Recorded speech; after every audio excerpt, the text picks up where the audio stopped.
శ్రీ సద్గురు పాదుకాస్తవము. శ్రీ సమంచితమవ్యయం పరమ ప్రకాశమగోచరం భేదవర్జితమప్రమేయమనంతమాద్యమ కల్మషం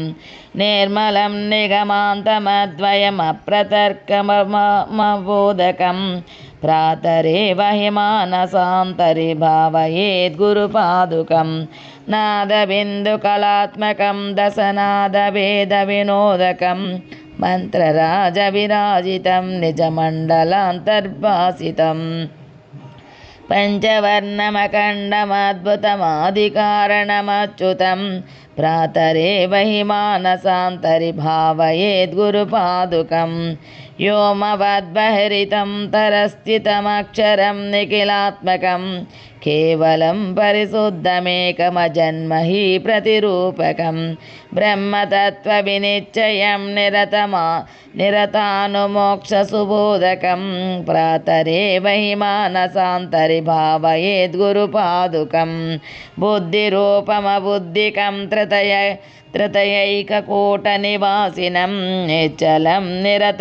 నిరతప్రకాశక నిర్మలం నిజమూలకం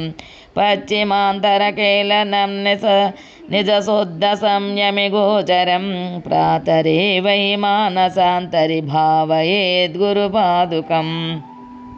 హృద్గతం విమలం మనోజ్ఞ విభాసితం పరమాణుకం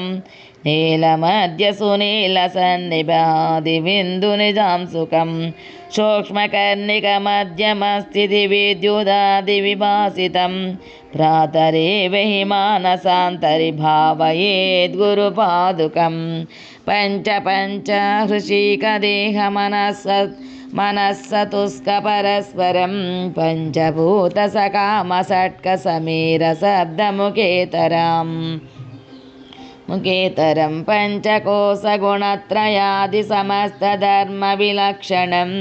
ప్రాతరేవ హి మానసాంతరి భావయేద్గురుపాదుకం పంచముద్రసులక్ష్య దర్శన భావమాత్ర నిరూపణం విద్యుదాదిదగద్దగత్వరుచిర్వోనోధ వివర్ధనం చిన్ముఖాంతరవర్తినం విలసద్విలాసమాయకం ప్రాతరేవ హి మానసాంతరి భావయేద్గురుపాదుకం పంచవర్ణ సుశిర్విచిత్ర విశుద్ధతత్వ విచారణం చంద్రసూర్యసిదగ్నిమండలమండితం ఘనచిన్మయం చిత్కళా పరిపూర్ణమంతరశిస్సమాధి నిరీక్షణం ప్రాతరేవ హి మానసాంతరి భావయేద్గురుపాదుకం హంససారమఖండనాదానేకవర్ణమరూపకం శబ్దజాలమయం చరాచర జంతుదేహ నివాసినం చక్రరాజమనాహతోద్భవమేకవర్ణమతఃపరం ప్రాతరేవ హి మానసాంతరి భావయేద్గురుపాదుకం జన్మకర్మ విలీనకారణ హేతుభూతమభూతకం జన్మకర్మ నివారకం రుచిపురాపూరకం భవతారకం నామరూప వివర్జితం నిజనాయకం శుభదాయకం ప్రాతరేవ హి మానసాంతరి భావయేద్గురుపాదుకం తప్తకాంచన దీప్యమాన మహాణుమాత్రమరూపకం చంద్రికాంతరతారకైరవముజ్వలం పరమాస్పదం నీలనేరదమధ్యమస్థిత విద్యుదాది విభాషితం ప్రాతరేవ హి మానసాంతరి భావయేద్గురుపాదుకం స్థూల సూక్ష్మ సకారణాంతరకేలనం పరిపాలనం విశ్వతైజస ప్రాజ్ఞచేతసమంతరాత్మ నిజాంసుకం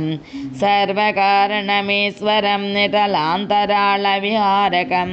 ప్రాతరేవ హి మానసాంతరి భావయేద్గురుపాదుకం. ఆది శంకర.